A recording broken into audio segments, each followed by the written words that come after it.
Alvíceras, Êxodo frente e verso. No último vídeo nós vimos alguns dos motivos pelos quais o povo de Israel tomou um caminho maior, mais demorado e muito complexo para ir do Egito para Canaã.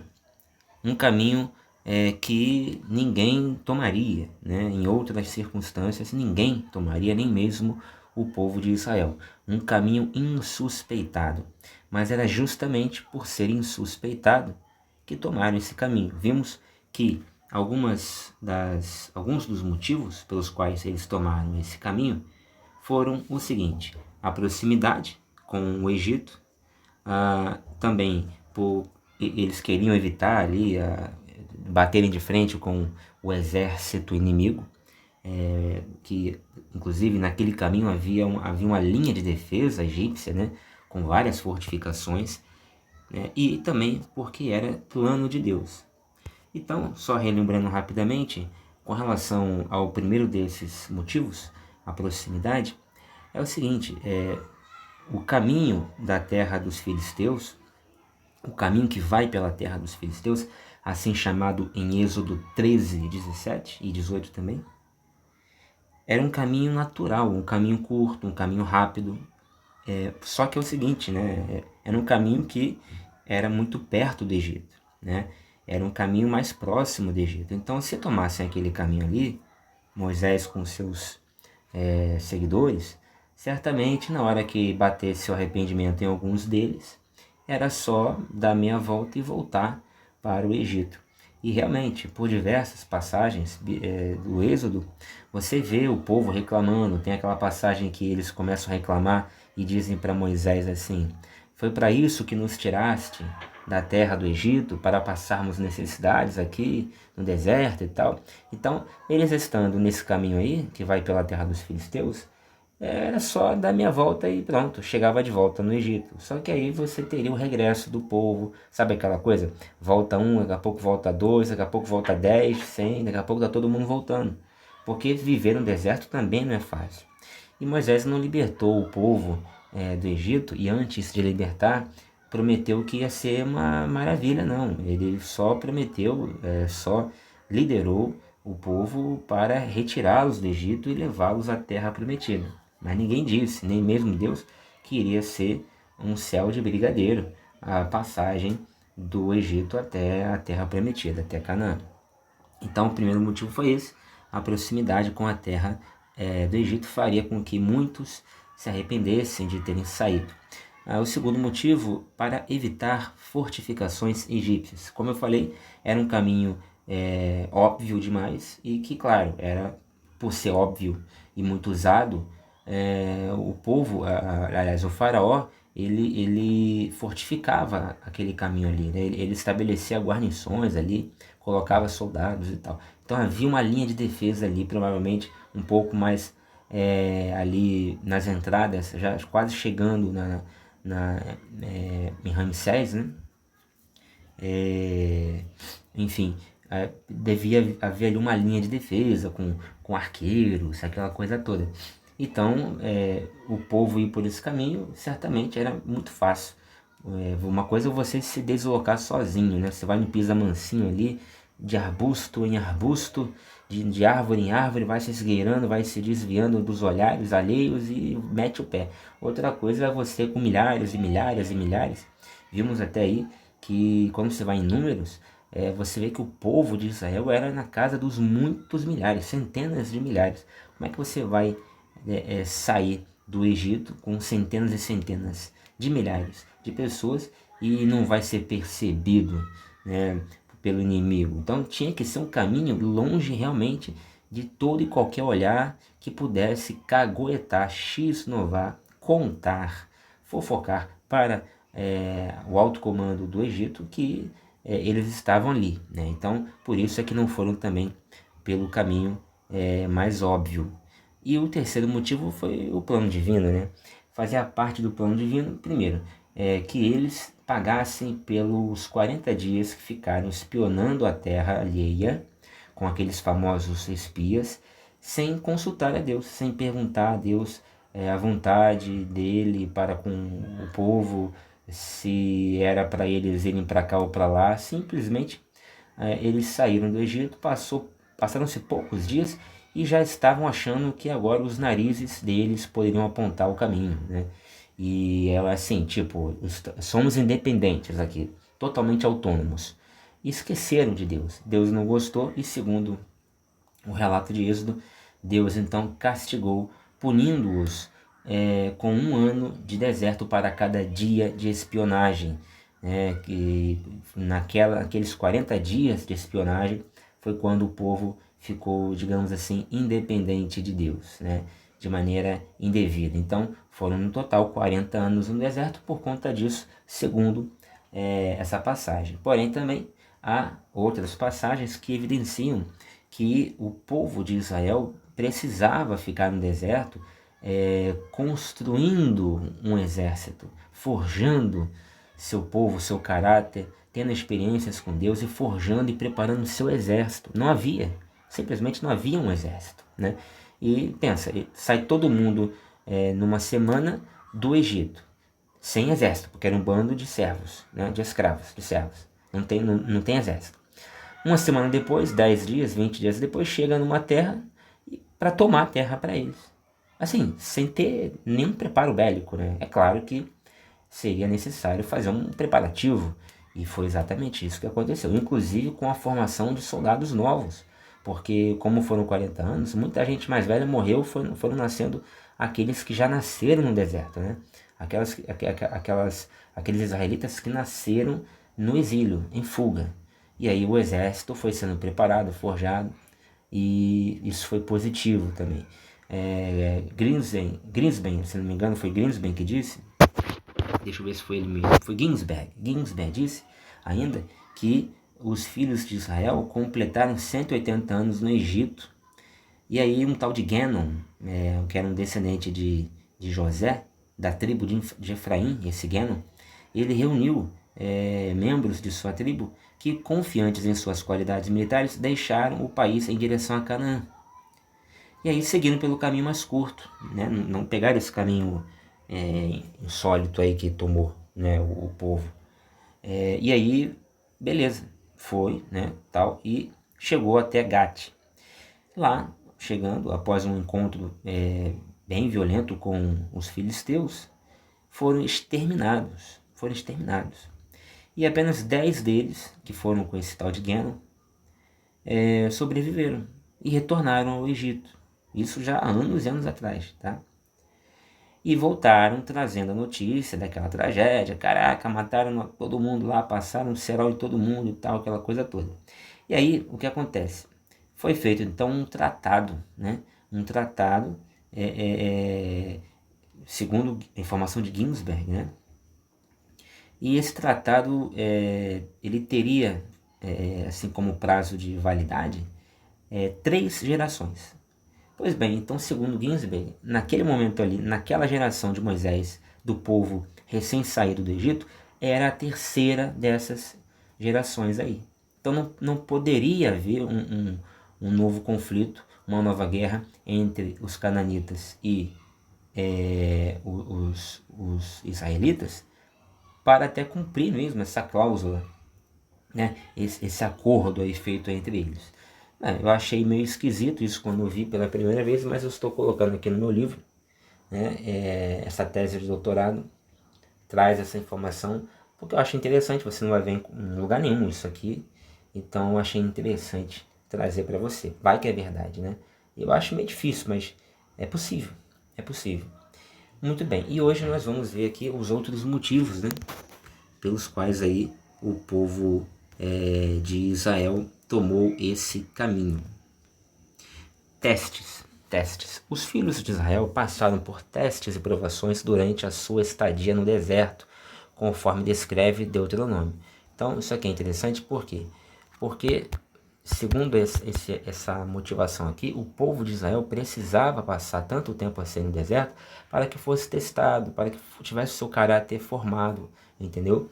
E inclusive para que tivesse ali momentos de poder de Deus, de manifestações divinas surpreendentes, para fazer com que aqueles fenômenos, né, a notícia daqueles fenômenos chegasse até os povos vizinhos, né, a fama daquele povo que serve a um Deus poderoso e tal. Então, ao longo desses 40 anos no deserto, a fama desse Deus e desses acontecimentos no meio desse povo foi chegando a Canaã, antes mesmo de chegar ao próprio povo. A fama o precedeu, entendeu? A fama chegou antes. Aí diz assim, Deuteronômio capítulo 8, versículos 2 e 3. E te recordarás de todo o caminho pelo qual te levou o Eterno, teu Deus, estes 40 anos no deserto, para afligir-te, para provar-te, para saber o que estava em teu coração, se guardarias os seus mandamentos ou não. Olha o motivo aí também, para testar o povo, né? Para saber se seria fiel a ele. E te afligiu, e te fez padecer fome, e te fez comer o maná, que não conhecias e não conheceram teus pais, para fazer-te saber que não só de pão vive o homem, senão que de tudo o que sai da boca do Eterno, disso vive o homem.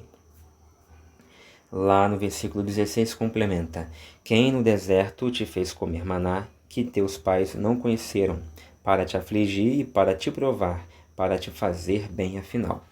Então, o maná foi um grande exemplo de teste de fé. Havia boas razões para não se exceder a quantidade diária de maná a ser colhida e tal. Bom, então, a primeira coisa aqui é o teste de fé que ocorre com os acontecimentos no deserto. Foram várias provações, então isso provava a fé deles. Segundo, né, todos os dias as pessoas recebiam uma nova porção de maná. Então, além do teste de fé, seria preciso também um teste de fidelidade, né? Porque se eles fossem infiéis, o maná cessaria. Então, somente a porção diária deveria ser colhida a cada dia. Então, disciplina. Não tem aquele negócio de pega mais que ninguém está vendo e guarda, vamos fazer um estoque de maná na nossa casa aqui. Não, também tinha que ter a disciplina de obedecer, de ter educação, bons modos e pegar somente o necessário. O maná só não caía aos sábados e dias santos. Olha aqui novamente o preparo das regras de convivência, dos ritos culticos, não é isso? Sendo que uma porção dupla vinha no dia anterior. Mesmo com todos os avisos, algumas pessoas incrédulas ainda saíram para colhê-la no primeiro sábado e outras procuraram estocá-la, causando sua deterioração e a presença de vermes. E o maná que era colhido naquela sequência certinha, bonitinha, não tinha vermes e não se deteriorava.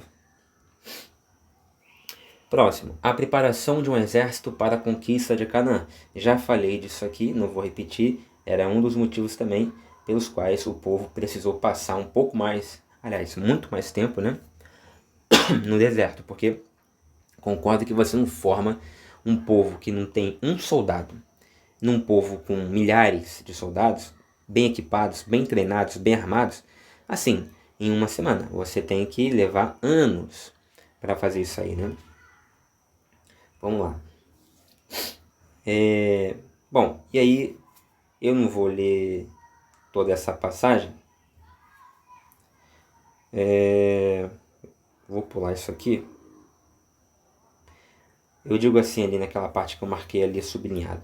Para esta tarefa de conquista da terra de Canaã, escravos teriam de se transformar em guerreiros. E para esta transformação, uma longa permanência no deserto se tornou essencial, nos diz Prentice, né? Bom, então é o que eu falei aí mais ou menos. Bom, a gente aqui no próximo vídeo, a gente vai falar aqui da formação de uma nação. Não, eu vou falar agora para a gente finalizar essa parte, a gente deixa o próximo vídeo então, na próxima aula, para entrar nas considerações sobre os objetivos das jornadas. Então vamos para o último motivo pelo qual o povo precisou passar 40 anos no deserto. São vários motivos, né? Você está ouvindo aí. Bom, o último motivo é o seguinte. Eu já falei também mais ou menos, né? É a formação de uma nação, né? O povo de Israel não era uma nação ainda. É um monte de gente, né? Miserável, escrava, recém-saído, né? da escravidão, e jogada assim no deserto ao Deus dará. Felizmente, nessa expressão ao Deus dará, nesse caso, foi a salvação deles, porque Deus deu de fato, né? a formação de uma nação. Então, Israel recorda-se do Êxodo como o evento constitutivo que o transformou em uma nação, né? Eu marquei ali. Sachs, em 2002, afirma que há duas maneiras pelas quais indivíduos se aglutinam em um grupo com identidade própria. A primeira é a maneira do passado. A segunda maneira tem por base o futuro. A maneira do passado é o seguinte: pessoas sentem-se ligadas, né, por uma história e tudo mais, coisa que já passou, então tem uma cultura já criada ali, que as liga, né? E a segunda maneira é pelo futuro, ou seja, não tem uma história em comum, porém os indivíduos estão formando aquela reunião de pessoas, né? Porque estão no mesmo lugar, ou pretendem ir para o mesmo lugar, ou têm objetivos em comum, por aquilo que são chamados a alcançar. Ou seja, as pessoas se aglutinam ou pela identidade formada, né, ou pelas metas que julgam possuir em comum. Então, uma equipe é formada ou por identidade ou por metas em comum. Ou as pessoas elas estão numa equipe, num grupo, numa comunidade, porque elas têm uma identidade em comum. Estou falando não de comunidade assim, favela, não é isso não. É num grupo de pessoas que se reúnem.